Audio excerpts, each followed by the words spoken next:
भद्रक जिला बासुदेवपुर निकटस्थ कुशक्षेत्र गुड़ली चलित मास 16 और 17 तारीख 2 दिन धरी श्री अनंत बलदेवजी महोत्सव अनुष्ठित हो। एने गुड़ कल्याण मंडप परिसर में शिलापद्म सांस्कृतिक परिषद ट्रस्ट पक्षर आयोजित सांबादिक सम्मेलन में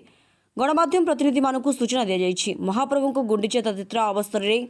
महोत्सव उद्घाटन हो। प्रथम थर पर पहंडी विजय समय महारी नृत्य परिवेशन कर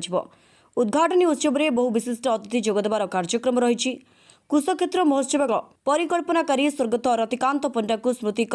चिरस्मरणीय करने समाज विभिन्न क्षेत्र प्रतिभाधारी व्यक्ति को रतिकांत प्रतिभा सम्मान प्रदान कर द्वितीय दिवस में उद्यापनी उत्सव सहित भजन संध्या आयोजन रही। स्थानीय प्रतिभार विकास और कुनि कुनि शिशु मान मध्य सृजनशीलता को प्रोत्साहन देवा उद्देश्य नृत्य और चित्रांकन प्रतियोगिता आयोजन कर सहित वृक्षरोपण रक्तदान शिविर और वृद्धाश्रम में खाद्य बंटन भली सेवामूलक कार्यक्रम अनुष्ठित हो ट्रस्ट कर्मकर्ता माने सूचना देइछन्ति। हमर सांबादिक सम्मेलन डाकिबार मुख्य उद्देश्य है आमर जो आगामी शिलाब्रह्म अनुष्ठान तरफ जो कार्यक्रम रही जे कि विशेषकर पवित्र बलदेवजी रथ यात्रा उपलक्षे श्री अनंत बलदेवजी महोत्सव कार्यक्रम रही। श्री अनंत बलदेवजी महोत्सव आम कि शिलाब्रह्म प्रतिभा सम्मान एक आयोजन करूँ जहाँकि आपण मैंने आज उपस्थित अच्छा जोटा कि ऑडिशन मध्यम आम शिलाब्रह्म प्रतिभा मान बाछुचु जो मैंने उत्तीर्ण हे ए से माने महोत्सव पेंडाल सम्मानित सहित से भी सांस्कृतिक नृत्य परिवेशन करेंगे और सहित आम सांस्कृतिक कार्यक्रम रही जेटा कि पूर्व सूचना कली आमर जेटा कि प्रभु पहंडी विजय नीलाद्री विजय अधरपणा कार्यक्रम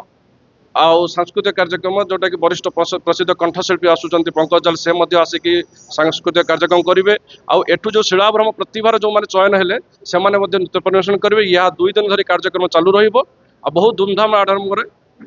कार्यक्रम रही। मुख्य जिनस है कि 2 दिन तक आमर भद्रक जिला बासुदेवपुर बालेश्वर जिले में जेहेतु यहाँ मिडिल पॉइंट अच्छी 2 जिलापाल को नवेदन करूँ से माने प्रतिश्रुति देते कि ये सभा कार्य योगदान करेंगे आ प्रभु बलदेवजी आशीर्वाद लाभ करेंगे एवं ये महोत्सव को आगू को बढ़ाई किसी प्रेरणादायी कार्यक्रम तो बहुत किसी अच्छी। ये कार्यक्रम माध्यम आम गोटे मेसेज देवा चाहूँ जो ये अनुष्ठान आगू को बढ़ी चालू एवं यापर जो वृक्षरोपण कार्यक्रम रही रक्तदान शिविर कार्यक्रम रही एवं गरीब लोक मानकर सेवा